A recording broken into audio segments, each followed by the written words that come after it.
Mesdames et messieurs les parlementaires, mesdames et messieurs les élus, mesdames et messieurs les représentants des autorités et des associations en vos qualités respectives, messieurs les vice-présidents et mesdames et messieurs les membres du conseil départemental pour les anciens combattants, les victimes de guerre et la mémoire de la nation, madame la porte-drapeau de l'UDAG-VG, mesdames et messieurs, c'est un grand honneur pour moi, en tant que directrice du service départemental de l'ONAC-VG, de vous accueillir à cette cérémonie particulièrement symbolique et riche de sens, au cours de laquelle vous sera transmise la flamme de l'Arc de Triomphe à vous, représentants des communes d'Indre-et-Loire.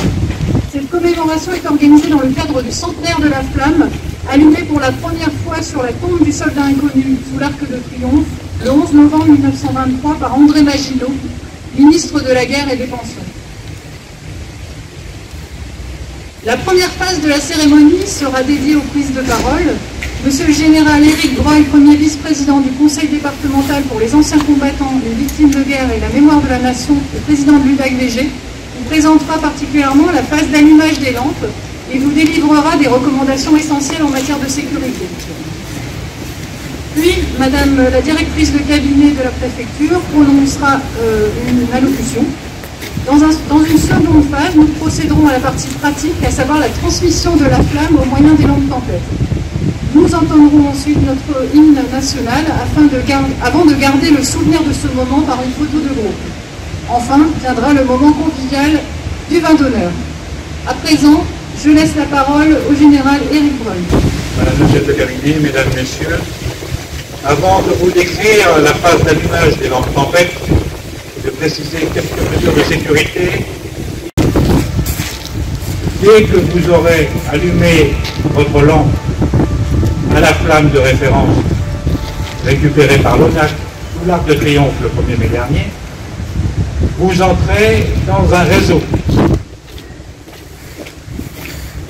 Le réseau qui nous lie tous à la flamme du soldat inconnu, la flamme sous l'Arc de Triomphe. Il faut bien que vous compreniez la signification de ce lien. Seule la flamme sous l'Arc de Triomphe doit brûler en permanence. À chaque fois que vous allumez la vôtre, vous vous connectez au réseau. Et donc, vous êtes porteur de la flamme de la nation. À chaque fois que vous l'éteignez, vous vous déconnectez du réseau, mais vous en restez membre.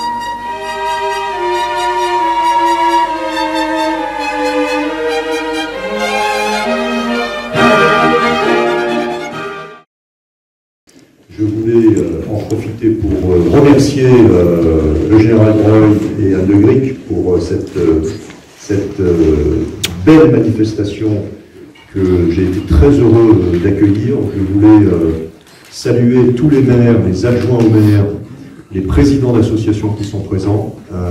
Monsieur le député, merci de votre présence. Je pense que je trouve que c'était une belle manifestation au symbolisme très important dans les temps que nous vivons actuellement. Et il était important que nous puissions nous réunir autour de cette flamme du souvenir, rappeler que nos anciens se sont battus, ont souffert, sont morts, 1 400 000 morts. Je ne vais pas refaire un discours, mais nous réunir par anticipation, avant ces cérémonies que vous allez tous célébrer dans vos communes, et je vous en remercie. Et je terminerai par des remerciements à la directrice de mon cabinet, parce que ce que vous ne savez pas, c'est que 10 minutes avant avant le début de la cérémonie, elle ne savait pas qu'elle allait me remplacer. Et donc elle a eu le temps, premièrement, d'enfiler son uniforme, et deuxièmement, d'élaborer et d'improviser un discours. Donc je vous en remercie. Voilà, je vous souhaite de bien profiter de